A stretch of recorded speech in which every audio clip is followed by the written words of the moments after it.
Warahmatullahi wabarakatuh. Baiklah, sebelum kita memulai pembelajaran online pada pagi hari ini, silahkan ketua kelas memimpin doa terlebih dahulu.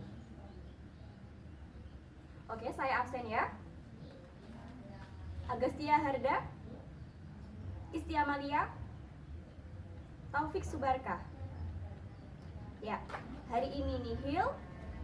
Pertemuan minggu lalu kita telah membahas mengenai customer service. Selanjutnya kita akan membahas mengenai perilaku konsumen. Nah, adapun alasan mengapa kita perlu untuk mempelajari perilaku konsumen ini adalah mungkin sebelum saya menyampaikan tujuannya, mungkin dari anak-anak ada yang tahu?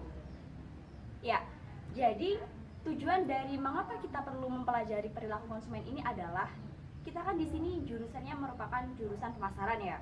Jadi orientasi kita adalah sebagai wirausahawan atau pemasar. Nah, mengapa kita perlu mempelajari perilaku konsumen ini? Karena saat kita mempelajari perilaku konsumen, maka kita akan tahu tujuan ataupun sasaran yang akan kita jadikan calon konsumen ini siapa saja dan bagaimana cara mendekati mereka. Sehingga apabila kita memahami kebutuhan mereka, maka tentu nantinya akan memudahkan usaha kita sehingga akan terus berkembang.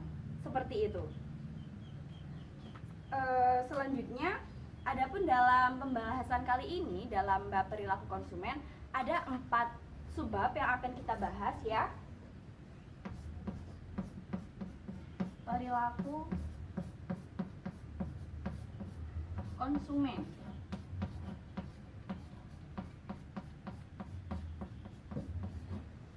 Subbab yang pertama yaitu kita akan membahas definisi konsumen. Yang kedua, definisi perilaku konsumen.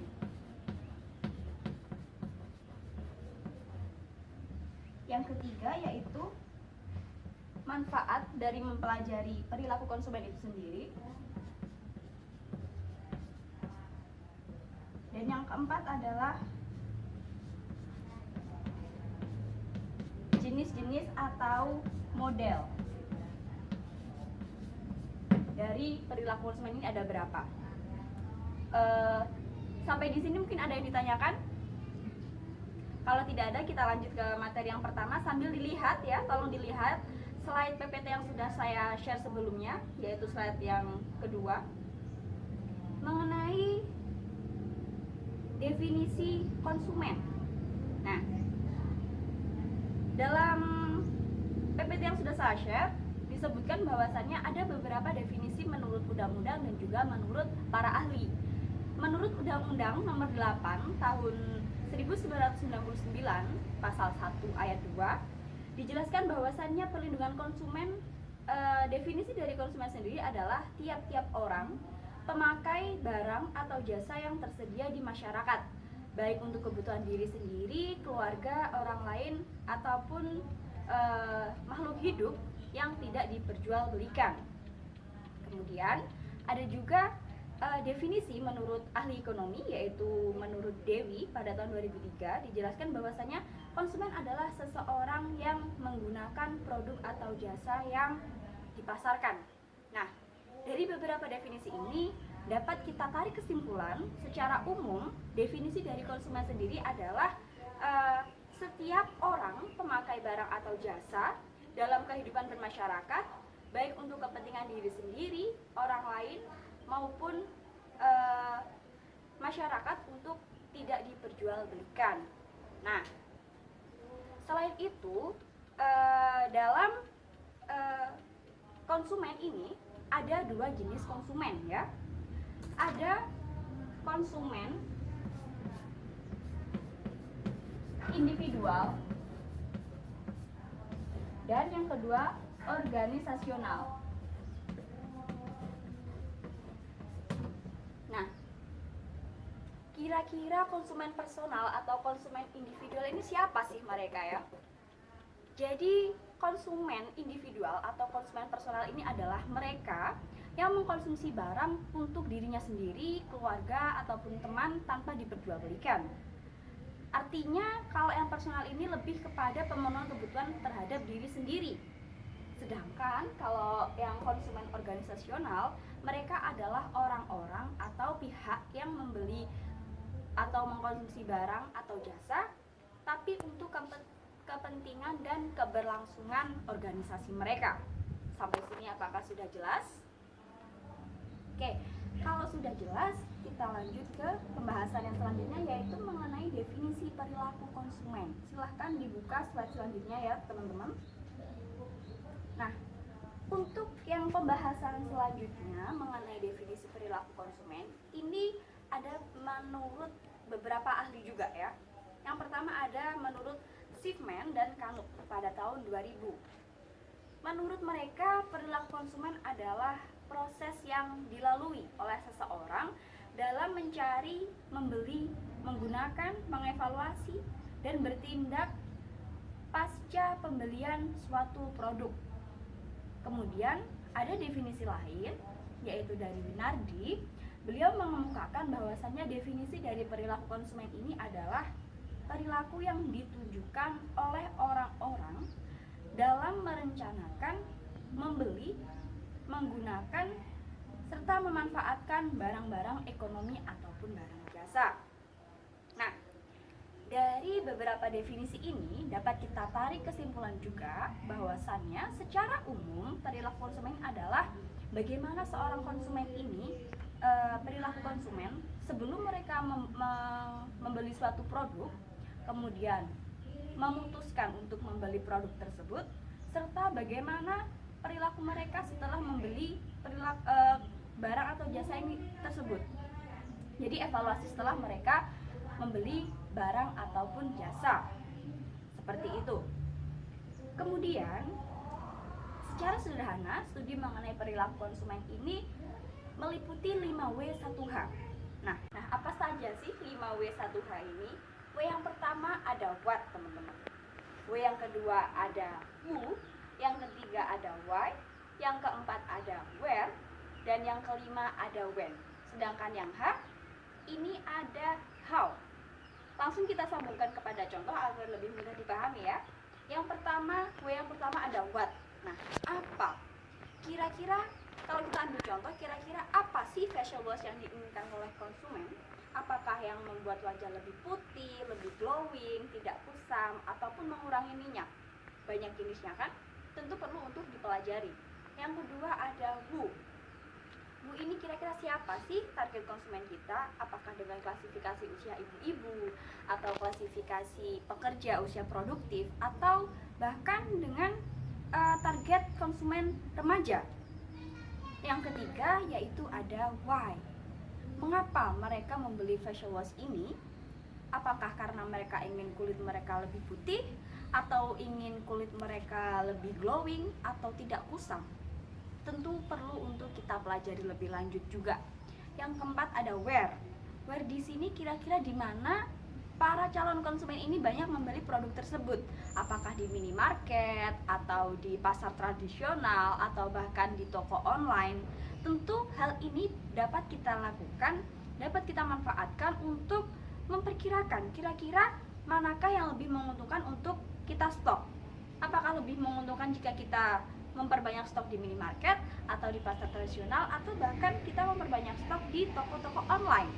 Dan yang kelima ada when. Nah, kira-kira kapan sih para calon konsumen ini banyak membeli produk? Apakah awal bulan atau mungkin akhir bulan? Sehingga kita dapat memprediksikan kira-kira kita akan lebih banyak menstok produk ini di awal bulan atau akhir bulan, atau kapan kira-kira kita bisa memberikan diskon kepada konsumen. Yang keenam yaitu ada how. How di sini yaitu kira-kira berapa sih facial wash yang banyak dibeli oleh konsumen, tentang harga berapa yang laku di pasaran, sehingga nanti kita dapat manfaatkan untuk menentukan harga produk kita kira-kira di kisaran berapa. Sampai sini apakah sudah jelas? Baiklah, kalau begitu kita lanjut ke pembahasan selanjutnya, yaitu mengenai manfaat perilaku konsumen ya. Tentang manfaat perilaku konsumen. Ya, seperti yang sudah saya singgung di awal, bahwasanya kita ini orientasinya adalah sebagai wirausahawan, atau manajer, atau bisnismen, atau juga pemasar. Nah, kalau kalau misal kita kaitkan dengan pemasar, kita tahu bahwasanya tujuan dari seorang pemasar ini yaitu memenuhi kebutuhan dari konsumen. Nah, untuk dapat memenuhi kebutuhan konsumen ini tentu perlu bagi kita untuk menganalisis kira-kira apa sih yang dibutuhkan konsumen. Nah, caranya bagaimana? Yaitu dengan cara memahami perilaku konsumen ini sendiri. Kedepannya, apabila kita mampu memenuhi keinginan konsumen, tentu akan bagus untuk bisnis kita, sehingga kalau misal konsumen merasa kebutuhannya sudah terpenuhi, tentu nantinya akan muncul loyalitas, sehingga mereka akan melakukan repeat buying dan produk kita atau usaha kita berjalan dengan lancar. Apakah ada yang ditanyakan sampai sini atau mungkin sudah jelas? Kalau sudah jelas, kita lanjut ke pembahasan yang terakhir, yaitu mengenai jenis atau model dari perilaku konsumen. Jadi jenis atau model perilaku konsumen ini kita dapat mengklasifikasikannya menjadi dua jenis konsumen. Yang pertama yaitu ada konsumen rasional dan juga ada konsumen irasional. Nah, kira-kira siapa sih perilaku konsumen rasional itu? Bagaimana perilaku konsumen yang irasional itu? Jadi, anak-anak, konsumen rasional adalah suatu perilaku konsumen di mana konsumen ini membeli suatu barang, suatu produk, mengkonsumsi barang atau jasa, yaitu dengan menerapkan unsur-unsur konsumen secara umum, di mana mereka itu membeli atau mengkonsumsi suatu barang atau jasa dengan mempertimbangkan nilai kegunaan, selain itu manfaat, serta mempertimbangkan keadaan keuangan mereka. Agar lebih mudah, ya, ada ciri-ciri dari perilaku konsumen yang rasional ini. Ciri yang pertama yaitu mereka membeli suatu barang atau jasa dengan cara memanfaatkan atau mengedepankan nilai kegunaan, bukan hanya sekedar keinginan. Yang kedua yaitu mereka membeli tidak berdasarkan tidak mudah tergiur oleh iming-iming diskon. Yang ketiga yaitu mereka mempertimbangkan nilai kebergunaan atau manfaat dari barang atau jasa tersebut. Dan yang keempat yaitu mereka mengkonsumsi barang atau jasa itu sesuai dengan nilai keuangan mereka. Selanjutnya, kita bandingkan dengan konsumen yang irasional. Konsumen irasional sendiri ini adalah mereka, perilaku konsumen yang memanfaatkan barang atau produk ini dengan tidak mempertimbangkan unsur konsumen secara umum. Dalam artian, mereka membeli atau mengkonsumsi barang atau jasa itu berdasarkan iming-iming dan mudah tertarik pada promosi. Karakteristik mereka seperti itu. Ciri-ciri dari konsumen irasional sendiri ini ada 3 juga. Yang pertama, mereka membeli sesuatu atau menggunakan sesuatu hanya berdasarkan keinginan.